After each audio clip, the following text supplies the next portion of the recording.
ETF index mutual funds నేర్చుకుని stock మార్కెట్లో రాణించాలనుకుంటున్నారా? వెంటనే ఈ నెంబర్కి కాల్ చేయండి.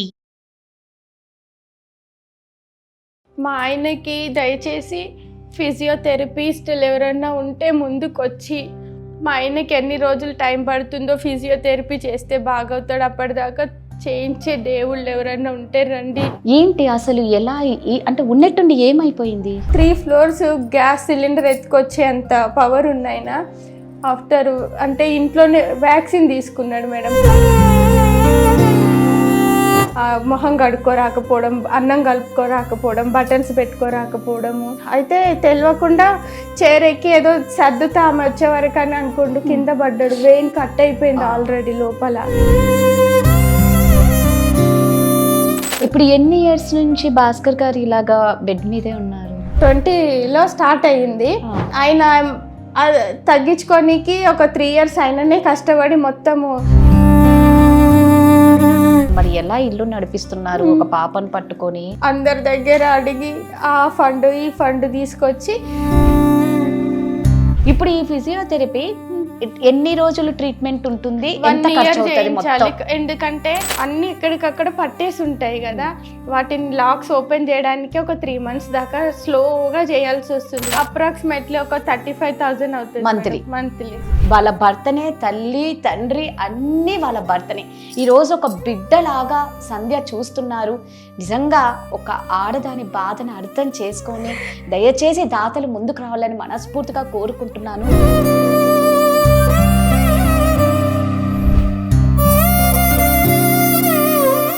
Hi viewers, serious largest digital media network Suman టీవీకి స్వాగతం. ప్రస్తుతం ఈరోజు మనం ఒక జిమ్ ట్రైనర్ అండి, విఐపి ట్రైనర్ భాస్కర్ గారి దగ్గరికి వచ్చాము. ముంబైలో తను ట్రైనింగ్ చేసి ఇక్కడ పెద్ద పెద్ద సెలబ్రిటీలకే తను ఒక ట్రైనర్గా ఉండి ఒక విఐపి ట్రైనర్గా ఉన్నారు. కొన్ని ఇయర్స్ చాలా హ్యాపీగా ఉన్న వాళ్ళ లైఫ్, ఎంతో లగ్జరీగా హ్యాపీగా ఉన్న లైఫ్కి ఒక విషాదమైన రోజు వాళ్ళకు వచ్చింది. దరిదాపులు ఇప్పుడు ఒక 6 ఏళ్ల నుంచి వాళ్ళు నరకం అనుభవిస్తున్నారు. జిమ్ ట్రైనర్ బెడ్ రిటర్న్లో ఉన్నారు. సో ఒక్కసారి వారి స్టోరీ తెలుసుకుందాం. దయచేసి ఈ వీడియోని పూర్తిగా చూసి ఎవరైనా దాతలు ఉంటే కాస్త ముందుకు వస్తే మీరు ఒక నిండు ప్రాణానికి మీరు ప్రాణం పోసిన వాళ్ళు అవుతారు, దేవుళ్ళతో సమానం. దయచేసి సహాయం చేయండి. ఒకసారి డీటెయిల్లోకి వెళ్ళిపోదాం. సో ఒక్కసారి భాస్కర్ గారి లైఫ్ గురించి, లైఫ్ స్టోరీ తెలుసుకోవాలి అంటే వాళ్ళ భార్యతో మాట్లాడాలి. ఒకసారి మాట్లాడతాం. నమస్తే అండి. నమస్తే మేడం. సో తిను gym trainer, VIP trainer Bhaskar గారు వీరి వైఫ్ సంధ్య అన్నమాట. అసలు అంత విఐపి ట్రైనర్ ఇలా ఎలా అయ్యారు అనేది ఒకసారి వాళ్ళ వైఫ్ని అడిగి తెలుసుకుందాము. ఒకసారి సంధ్య, మీరు బాధపడకండి, ఏడవకండి. మనకంతా మంచి జరుగుతుంది, దేవుడు ఉన్నాడు. భాస్కర్ గారు సరేనా? మీరు ఎంత ధైర్యంగా ఉంటే మీరు అంత తొందరగా కోలుకుంటారు. ఏడవకూడదు. ఏంటి అసలు ఎలా అంటే ఉన్నట్టుండి ఏమైందంటే మేడం, అది మంచిగానే ఉన్నాం మేడం. మంచి ఫుల్ కరోనా వచ్చినప్పుడు కూడా నేను డల్ అయినా ఆయన మంచిగానే ఉన్నాడు. వాళ్ళ డాడీ 82 years ఆయనకి మొత్తం బెడ్ మీద అన్ని సేవలు చేసిండు ఆయన. అట్లాంటి అతను 3 floors గ్యాస్ సిలిండర్ ఎత్తుకొచ్చే అంత పవర్ ఉన్నాయన. ఆఫ్టర్ అంటే ఇంట్లోనే వ్యాక్సిన్ తీసుకున్నాడు మేడం. జిమ్ ట్రైనర్ కదా, క్లయింట్స్ ఇంటి దాకా వెళ్ళాలంటే సర్టిఫికేట్ చూపిస్తే ఇంట్లోకి అలో చేస్తారు కాబట్టి వ్యాక్సిన్ తీసుకోవాలంటే వ్యాక్సిన్కి వెళ్ళాడు. తీసుకొని వచ్చాడు, ఏం కాదు అని. వచ్చిన ఆఫ్టర్ 19 days తర్వాత కొద్దిగా ఆయనకి ఫింగర్లో అదుపు, బ్యాలెన్స్, స్టామినా తగ్గింది. తంబు నుండి షోల్డర్ది అవి అవ్వడము, మొహం కడుక్కోరాకపోవడం, అన్నం కలుపుకోరాకపోవడం, బటన్స్ పెట్టుకోరాకపోవడము అట్లా అవుతుంది. షోల్డర్ పెయిన్ హెవీగా ఉంది. ఇది ఎందుకు ఉంది, ఫ్రోజన్ షోల్డరు అది ఇది అంటారు కదా అని హాస్పిటల్స్కి వెళ్ళిండు. మామూలుగా చిన్న ట్రీట్మెంట్ ఏమో అని విజయ్ హాస్పిటల్కి అక్కడిక్కడ వెళ్ళిండు. కానీ కాదు, ఇక్కడ మన ఓల్డ్ సిటీలో దీపక్ గోయల్ సార్ దగ్గరికి వెళ్తే అతను చూసి ఫింగర్కి నీడిల్ టెస్ట్ చేసి ఇది నార్మల్దిగా అనిపిస్తలేదు, న్యూరో పెద్దగా ఎఫెక్ట్ అయింది, ఎంఎన్డి అంటారు దీన్ని, మోటార్ న్యూరాన్, అది డిస్టర్బ్ అయింది, దానికి డిసీజ్ ఉంది ఈయనకి. మెల్లిగా ఇప్పుడు చెప్తే నమ్మబుద్ధి కాలేదు. మజిల్స్ డిస్ట్రాయ్ అయిపోతాయి, కండరాలకి బ్లడ్ సప్లై అయ్యే వెయిన్స్ ఉంటాయి కదా, అవి డ్రై అయిపోతుంటాయి. ఆయన ఇంత బ్యాక్ స్టెప్ వేస్తాడు ఇంకా అని అట్లా చెప్పిండు. ఆయన ఆయన అట్లా చెప్పి మందులు వాడిండు కానీ కన్ఫ్యూజ్. ఒక్కసారే ఒక మనిషికి ఇంకా మీరు అది అని చెప్పేసరికి ఏం చేయాలో తోచక ఎటు స్టెప్ తీసుకోవాలో తెలియక యూట్యూబ్ చూసి ఎక్కడెక్కడ మందులు ఆదిలాబాద్ అని ఇంకెక్కడో అని అవి ఇవి మందులు మంచి మంచి డబ్బులు ఇట్లా పోసి వరంగల్ నుంచి తెచ్చుకున్నాము. ఆ తర్వాత అక్కడ కాదు అన్నారు. కాదు అన్నాక ఇక్కడ కేఎస్ఈఎస్సిలో మంచి మెడిసిన్స్ ఇస్తారు అంటే అక్కడ ఒక 6 lakhs దాకా పెట్టినాము. ఆడ కూడా ఇంకా కావాలి డబ్బులు అంటున్నాడు, ఏమి క్యూర్ అవుతలేదు. మళ్ళీ స్టెమ్ సెల్స్ తిరిపి సైనిక్పురి వడివేల్ సార్ దగ్గర ఒక 4 lakhs అయినాయి. వాళ్ళు ఏం చేసిండ్రేమో వెనకాల వెన్నపూస ఉంటుంది కదా, దానికి ఆపరేషన్ చేసి full of blood, pelvic bone నుంచి మేము ఏదో ఇస్తాము ఇంజెక్షన్ ఏమో చెప్పారు, పేరు గుర్తొస్తలేదు. ఆ తర్వాత అయినా పేషెంట్ అయిందంటే మళ్ళా ఇంకింద మొత్తం నడవరాలే, మాట తడబడుతుంది.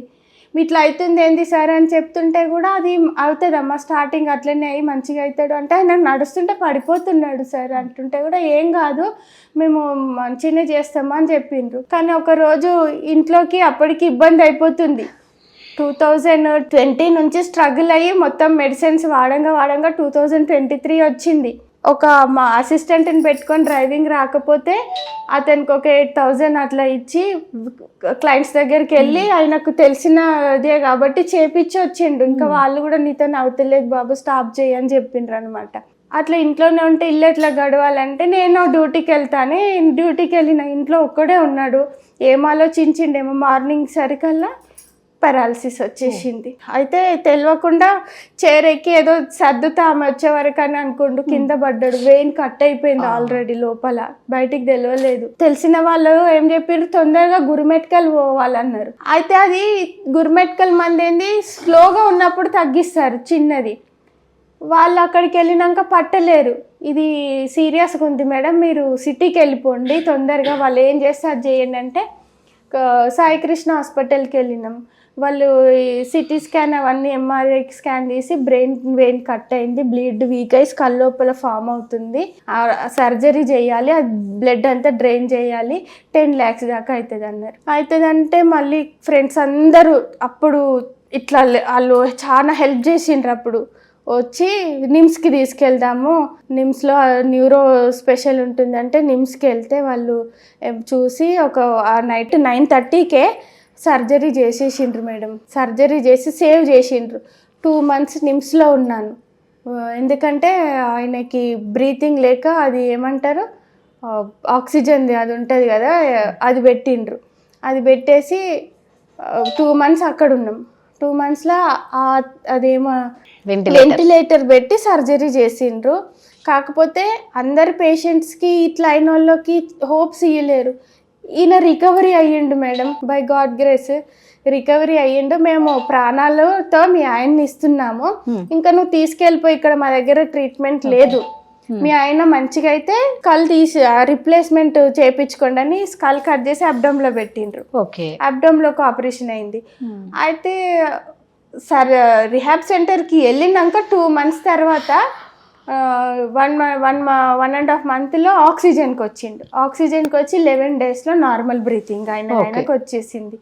ఆ తర్వాత అక్కడ పెయిన్ వచ్చింది, అది పస్ వచ్చేసింది, ఇన్ఫెక్షన్ అయింది, అన్ని డేస్ పెట్టొద్దంట. మళ్ళీ సర్జరీ చేసిండ్రు, మళ్ళీ అది పడేసిండ్రు.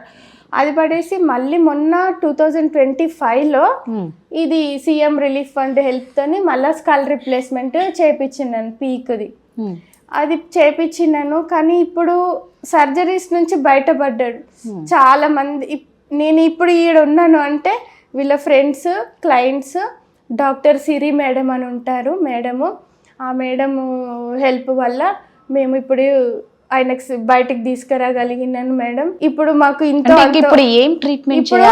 ఇప్పుడు సర్జరీస్ నుంచి బయటకు వచ్చిండు. ఇప్పుడు ఫిజియోథెరపీ ఇంపార్టెంట్ అంటుండ్రు. మొత్తం ఎక్కడికక్కడ స్టక్ అయిపోయినాయి, లాక్ అయిపోయినాయి. MND ఉంటుంది, అది ఉన్నా కానీ అది బై గాడ్ గ్రేస్ తగ్గిపోతుందేమో. ఎందుకంటే ఈయన బయటకు వచ్చిండు రికవరీ పేషెంట్ కాబట్టి పెరాలసిస్ తగ్గితే అది కూడా తగ్గే ఛాన్స్ ఉంది. అందుకని బ్రెయిన్కి సంకేతం ఇవ్వాలి. మనం మంచిగా ఉన్నప్పుడు ఒక టైంకి తింటాం కదా, ఆ టైంకి ఆకలేస్తుంది. ఇప్పుడు ఆయన బెడ్ మీద పండబెడితే ఆ బ్రెయిన్ అట్లానే డెడ్ అవుతుంది, మాట్లాడలేరు. అందుకని యాక్టివిటీ చేపిస్తేనే అయినా సేఫ్ అవుతాడు అని చెప్తున్నారు. వినిపిస్తుందా భాస్కర్ గారు? నేను మాట్లాడేది వినిపిస్తుందా మీకు? వినిపిస్తుంది, అర్థమవుతుంది, ఏం మాట్లాడేది అర్థమవుతుంది. అంటే ఆ అన్నికి కూడా రాదు అని పిలుస్తారు. ఒకసారి అనండి, అర్థమవుతుందా? సౌండ్ చేయి అంతే. అయితే కుర్చీలో కూర్చోండబెట్టాలి, మూమెంట్ చేయాలి, మొబిలైజేషన్ చేయాలి, ఫిజియోథెరపీ అంటుండ్రు మేడం. అది చేపిస్తే బ్రెయిన్ సిగ్నల్స్ తీసుకొని కొంత సర్వైవ్ అవుతుంది కదా, అది డల్ అయిపోయిన నర్వ్స్కి స్టామినా ఇవ్వగలుగుతుంది. అప్పుడు ఈయన కొంత కోలుకుంటారు. ఆ మోటార్ని వర్క్ చేయించాలి అంటే యాక్టివిటీ ఇంపార్టెంట్. అంటే ఫిజియోథెరపీ కావాలి మేడం, మా ఆయనకి ఇప్పుడు యాక్టివిటీ కావాలి. మీకు పిల్లలు? ఒక పాప ఉంది మేడం. ఒక పాప 8th క్లాస్. ఇప్పుడు ఎన్ని ఇయర్స్ నుంచి భాస్కర్ గారు ఇలాగా బెడ్ మీదే ఉన్నారు? 20లో స్టార్ట్ అయ్యింది. ఆయన తగ్గించుకోనికి ఒక 3 years అయిననే కష్టపడి మొత్తము ఇల్లు, కారు అన్ని తీసేసినాను. అన్ని ఒక 50 lakhs దాకా ఇప్పటిదాకా ఖర్చు అయింది మేడం మాకు. అయితే ఇప్పుడు 3 years నుంచి మటుకు అందరినీ నేను డొనేషన్ చేసి అందరి దగ్గర అడిగి ఆ ఫండ్ ఈ ఫండ్ తీసుకొచ్చి నేను ఇల్లు నడిపించుకుంటున్నా మేడం. నేను అదే అడగపోతున్నా, మరి ఎలా ఇల్లు నడిపిస్తున్నారు ఒక పాపను పట్టుకొని? కానీ చేసేవాళ్ళు ఇప్పుడు రేషన్ కి ఇచ్చిన వాళ్ళు ట్రీట్మెంట్ కి ఇవ్వరు. అంతే, అవును, ఒక్కొక్కరు ఒక్కొక్క దానికి ఇవ్వగలుగుతారు. ఇంతవరకు నాకు ఇట్లా ఇస్తున్న వాళ్ళు ఇప్పుడు ఫిజియోథెరపీకి 40,000 అంటే ఎవరు ఇస్తారు చెప్పండి మేడం? 40,000 అంటే ఎలాగా? అది ట్రీట్మెంట్ చేసి చాలా లేట్ అయింది కాబట్టి లాంగ్ ఫిజియోథెరపీ ఇవ్వాలి. కొత్త ఒక 1 year దాకా మంచి ఎక్స్పర్ట్స్ చేసినాక ఆ తర్వాత ఎప్పటికీ ఒక ఫిజియోథెరపిస్ట్ ఈయనకు ఉండాలి. అట్లా ఎప్పుడు ఎక్సర్సైజ్ కావాలి. ఇవన్నీ ట్రీట్మెంట్ చేస్తే మళ్ళీ ముందుట్లాగా వస్తారా లేదా ఆయన పని ఆయన చేసుకోగలరా? ముందంతా హెల్త్ యాక్టివ్ గా అంత పర్సన్ కాకున్నా చేసుకోగలుగుతారు. నాకు నోటి మాటతో అన్న కొంచెం ఏమన్నా చెప్పి బెడ్ మీద చేసుకుంటే చాలు. ఆయన చేసుకుంటే నేను ఏదైనా వర్క్ చేసుకొని ఇల్లు నడిపించుకుంటా మేడం. నాకు ఓన్ హౌస్ లేదు. ఇట్లా 4-5 ఇండ్లు మారినాను మేడం. పేషెంట్ ని పెట్టుకొని భయం పడతారు కదా, పేషెంట్ ఇట్లుండు మా ఇంట్లో ఏమన్నా అవుతుందేమో అని. కానీ సంవత్సరానికి ఒకసారి ఇల్లు మారుతూనే ఉంటాను. నిజంగా చాలా బాధగా ఉందండి. అందుకే ఎప్పుడు ఎవరికి ఎలా ఏం జరుగుతుందో తెలీదు. ఉన్నంతకాలం చిన్న లైఫ్లో అందరూ హ్యాపీగా ఉండండి. ఒకప్పుడు ఒక ఏజ్ వచ్చిన తర్వాత హెల్త్ ఇష్యూస్ అనేది వచ్చేది. ఈ 100 ఏళ్ళు అనేది ఒక మానవుడికి ఉండేది. ఇప్పుడు అలా లేదు. ఏజ్తో సంబంధం లేదు, ఏమీ లేదు. ఏదో ఒక రూపాన మనిషిని అంతం చేయడానికి మనకి ఎప్పుడు ఎలా వస్తుందో తెలీదు. నిజంగా ఇప్పుడు భాస్కర్ గారి పరిస్థితి చూస్తే చాలా బాధాకరంగా ఉంది. నేనైతే నిజంగా మాటల్లో చెప్పలేను. నిజంగా ఎవరైనా కొంచెం మీరు మంచి మనసుతో ఒక్క అడుగు ముందుకేసి వీళ్ళకు సహాయం చేస్తే వీళ్ళ ఇంట్లో ఉన్న 3 నిండు ప్రాణాలను మీరు కాపాడిన వాళ్ళు అవుతారు. ఫిజియోథెరపీ చేయిస్తే భాస్కర్ గారు తనంతకు తన లేచి నడవగలరు. ఏదో భార్య ఎదురు చూస్తూ ఉంటుంది కదండి, ఒక భర్తే సర్వస్వం అనుకొని. ఇంకొక విషయం ఏంటంటే సంధ్య గారికి పేరెంట్స్ లేరండి. వాళ్ళ భర్తనే, తల్లి తండ్రి అన్నీ వాళ్ళ భర్తనే.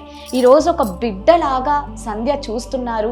నిజంగా ఒక ఆడదాని బాధను అర్థం చేసుకొని దయచేసి దాతలు ముందుకు రావాలని మనస్ఫూర్తిగా కోరుకుంటున్నాను. సంధ్య, నీకు పేరెంట్స్ లేరని చెప్పావు కదా, మీ ఆయనే నిన్ను ఒక బేబీ లాగా చూసుకున్నాడు. ఇప్పుడు నువ్వు ఆయనను ఒక బిడ్డలాగా చూసుకుంటున్నావు.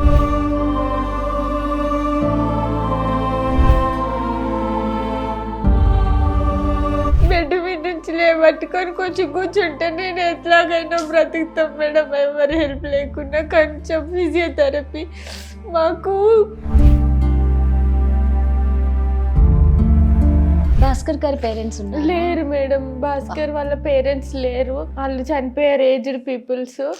మా ఆయనకి ఇట్లా చేతుల బలం తగ్గిపోవడం వల్ల మా మామయ్యను సరిగా సర్వైవ్ చేయలేకపోయిండు. లేకపోతే ఆయనకి ఏమైనా ఇబ్బంది కాకుండా చేతుల మీద ఇట్లా ఎత్తుకొని లిఫ్ట్లో తీసుకొని కార్లో కూర్చుని ట్రీట్మెంట్ ఇప్పించేటోడు. అట్లాంటిది నేనేం చేయలేకపోయిండు. ఆయన 82-86 years అంత బ్రతికి ఆయన ఆయన అంతదాకా బ్రతికిండు. ఆయనకంటే ఆయన హార్ట్ ప్రాబ్లం ఉన్న ఆయనకి కంటి ఆపరేషన్ ప్రతి ఒక్కటి జాగ్రత్తగా చూసుకున్నాడు. ఆయనకి మొత్తం చేసిండు. ఇప్పుడు ఈయనకి నేను ఇప్పుడు ఇట్లున్నాను. బాధపడకు, మంచోళ్ళకి దేవుడు ఇస్తాడు. నిజంగా భాస్కర్ గారు నెలకు అప్పట్లో 1,00,000 రూపాయలు దాకా 80,000 కారు పనోళ్ళు అంతా ఉన్నదండి. ఈరోజు ఈ పరిస్థితి వస్తే నిజంగా చూడండి, ఎప్పుడు ఎవరికి ఎలా అవుతుందో ఎవరి చేతిలో లేదు. ఇంకో బాధాకరమైన విషయం ఏంటంటే ఈయన సంపాదించిన దాంట్లో ఆర్ఫన్స్ కి ఇచ్చేవాడు. ఎంత ఇచ్చారమ్మా? ఒక 5,000 దాకా ఆయన శాలరీ నుంచి. ఎవరైనా పూర్ పీపుల్ మ్యారేజ్ ఉంది అంటే వాళ్ళకి సామాన్లు పెట్టేవాళ్ళు లేరంటే ఈయన వెళ్ళి ఇప్పించేటోడు. నిజంగా చూసారా, మంచోళ్ళకే కష్టాలు వస్తాయి అనడంలో ఎటువంటి సందేహము లేదు. నిజంగా అలాగే అన్నదానం చేసేవాడు సాయిబాబా టెంపుల్లో. కొంచెం ఓపికతో ఉంటే ఖచ్చితంగా ఆ భగవంతుడు చూస్తాడు. సంధ్య ఏదో ఒక రూపాన్ని పంపిస్తాడు. మీరైతే ధైర్యంగా ఉండి మీ ఆయనకు ధైర్యం చెప్పి, ఎందుకంటే మాట్లాడలేని బిడ్డ నిజంగా చెప్పాలి అంటే ఇప్పుడు ఈ ఫిజియోథెరపీ ఎన్ని రోజులు ట్రీట్మెంట్ ఉంటుంది, ఎంత ఖర్చు అవుతుంది మొత్తం? ఎందుకంటే 3 years నుంచి బెడ్ మీదే ఉన్నాడు. అంతకు ముందు కూడా స్ట్రగుల్ అయ్యింది కదా, అన్ని ఎక్కడికక్కడ పట్టేసి ఉంటాయి కదా, వాటిని లాక్స్ ఓపెన్ చేయడానికి ఒక 3 months దాకా స్లోగా చేయాల్సి వస్తుంది. నిమ్స్ లో వాళ్ళు చెప్పారు ఇట్లా మామూలు హార్డ్ ఫిజియోథెరపీ పనికి రాదు, ఆయన తట్టుకోడు, కాబట్టి సెన్సిటివ్ ఫిజియోథెరపీ నుంచి నార్మల్కి రావాలి అంటే ఎక్స్పర్ట్స్కే తెలుస్తుంది అన్నమాట, ఎక్కడ ఏది ప్రెస్ చేసి ఏది మోల్డ్ చేసి చేయాలి. అందుకని జీజీ హాస్పిటల్లో అజమ్ ఖాన్ సార్ వచ్చి చూశారు.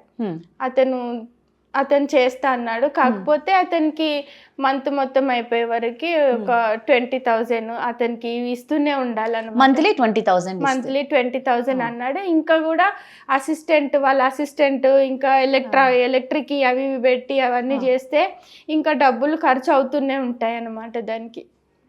అంటే ఇప్పుడు కరెక్ట్గా ఎంత అంటే మీరు కరెక్ట్గా మీరు చెప్పలేరు కానీ అప్రాక్సిమేట్లీ అన్నా చెప్పగలరా? అప్రాక్సిమేట్లీ ఒక 35,000 అవుతుంది మంత్లీ ఫిజియోథెరపీ. అలా 1 year చెయ్యాలి. అలా 1 year చెయ్యాలి. బయట తీసుకెళ్లి తిప్పాలి, ఆయన యాక్టివిటీ చేయించాలి. ఇన్ని రోజులు సర్జరీస్ తో ఉన్నాడు, ఇట్లా ఉంటే ఇట్లనే ఉండిపోతాడు కదా. ఈ 4 గోడల మధ్య ఉంటే అలాగే ఉండిపోతారు. నేను ఒక ఆడపిల్లని, నేను పైసలు ఉంటేనే చేయించగలుగుతాను కదా.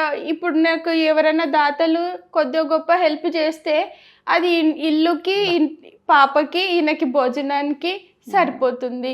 మాకు ఇవన్నీ కూడా ఇట్లా మెయింటైన్ చేస్తే ఆయనకి పుండ్లు ఇట్లా ఏం రాకుండా బెడ్ చూసుకోవాలి. ఎవరైనా ఉంటే మంచి బెడ్ ఒకటి ఇప్పిమనంటమ్మా ప్లీజ్. విన్నారు కదండి, నిజంగా ఈ బెడ్ మెయింటెనెన్సే చాలా అవుతుందండి. అంటే బెడ్ సోర్స్ రాకుండా చాలా కాపాడుకోవాలి నిజంగా. అందుకే ఎవరన్నా సరే నిజంగా మంచి ఫిజియోథెరపిస్ట్ మీరు ఎవరన్నా కొంచెం ముందుకొచ్చి వాళ్ళకు ఉచితంగా ట్రీట్మెంట్ ఇవ్వడం కానీ, లేదా మేము ఇంత నెలకు మేమే ఇస్తామన్నా వాళ్ళే చూసుకుంటారు. ఒక మంచి బెడ్ కూడా అడుగుతున్నారు. నిజంగా నాకైతే మాటలు రావట్లేదండి. దయచేసి దాతలు ముందుకు రావాలని ఇదొక్కటే మేము కోరుకుంటున్నాము. ఆవిడ బాధనైతే నిజంగా చూడలేకపోతున్నాం. ఒక ఆడది ఇల్లు మెయింటైన్ చేయడమే చాలా కష్టం. అలాంటి భర్తని కూడా బాగా చూసుకొని, తనను హెల్దీగా చూసుకొని, తనని బయటికి తీసుకెళ్ళని కన్నా తనకి కావాలి కదా. ఈ 4 గోడల మధ్య ఉంటే నిజంగా ఇంకా డిప్రెషన్లోకి వెళ్ళిపోతారండి. కొంచెం దాతలు ముందుకు రావాలని కోరుకుంటున్నాను. ఎందుకంటే ఆయన రికవరీ అవుతాడు అన్న ఛాన్సెస్ ఉన్నాయి, అప్పుడు ఉన్నాయి కదా. అది ఏంటంటే ఇలా అండి, ఎవరన్నా సహాయం చేస్తే దాతలు మాత్రం ఖచ్చితంగా రికవరీ అయ్యే ఛాన్స్ 100% ఉంది. ఇందులో ఏ మాత్రం డౌట్ లేదు. తన పని తను చేసుకున్నా చాలు. ఇంకొకటి ఇందాక ఫస్ట్ సంధ్య గారు చెప్పారు కదా, కరోనా వ్యాక్సిన్ అది అందరికీ అని, మళ్ళీ మీరు దీని గురించి భయపడకండి, దీన్ని నెగిటివ్గా తీసుకోకండి. అంటే భాస్కర్ గారు ఒక్క వ్యాక్సినేషన్ కూడా తీసుకోలేదటండి, అందుకు ఇలా అయ్యిందనమాట. అందరికీ అవుతుంది, మేము తీసుకున్నాం, మాకు ఇలా అవుతుంది అని మళ్ళీ అదొక భయపడతారేమో. అస్సలు కాదు, మీరు అలాంటి భయాలు పెట్టుకోకండి.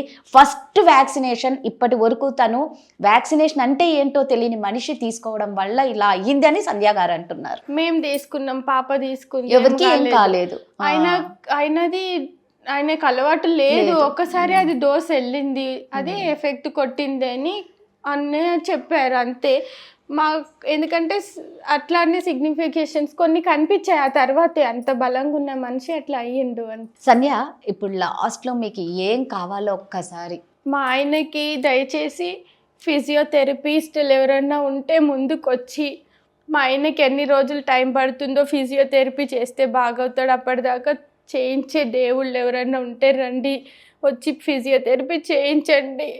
లేదంటే ఎవరన్నా దాతలు ఏమన్నా అమౌంట్ ఇచ్చినా నేను మా ఆయనని కాపాడుకుంటాను. ఫిజియోథెరపీ ద్వారా ఆయన బయటికి వస్తాడు, బెడ్ రిటర్న్ నుంచి బయటికి వస్తాడు. నాకు ఆ మేలు చేసి పుణ్యం కట్టుకోండి. ప్రతి ఒక్కరిని వేడుకుంటున్నాను చూసిన వాళ్ళని. ఇది సంధ్యా బాధ. దయచేసి ఈ బాధను అర్థం చేసుకోండి. అందరి చేతిలో ఉంది. మల్లా భాస్కర్ గారు మంచిగా నడవాలి అంటే ఖచ్చితంగా నడుస్తారు. ఒక్క అడుగు అందరూ ముందుకేసి వీళ్ళ ప్రాణాలను నిలబెట్టాలని కోరుకుంటున్నాను. థ్యాంక్ యూ అమ్మా.